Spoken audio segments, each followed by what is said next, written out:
الحاجات الحلوه جدا اللي هي لابساه هند صبري النهارده، قفطان المغربي العظيم الرائع اللي هو يعني بيس اوف ارت. فلو سمحتي يا لازم اشكر ايمان خميسي الستايلست بتاعتي اللي هي لبستني في المسلسل، وفي ناس كتير كانت بتسال على اللبس في المسلسل، فعايزه اشكرها وهي جنبنا النهارده. والنهارده هي ملبساني من سلمى بن عمر المغربيه، ملكه الفاطن المغربيه. شيء رائع. اشرحي لنا بقى يا جوجو لو سمحتي. طبعا هو كفتان، احنا بنقول قفطان عندنا، هم هناك بيقولوا كفتان. كفتان مغربي. كفتان مغربي.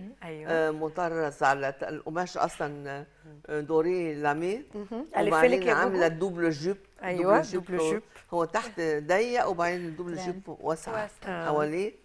الحقيقه رائع، ودمج اللونين رهيب. ديكي واقفه شويه يا هند لو خليني سمحتي. واقفه حاضر. هي سلمى بن عمر صراحه لازم الواحد يشكرها، لازم نشكرها. وفوق البرودري واخده نفس الشيد بتاع البيربل بتاع الليلا اللي تحت.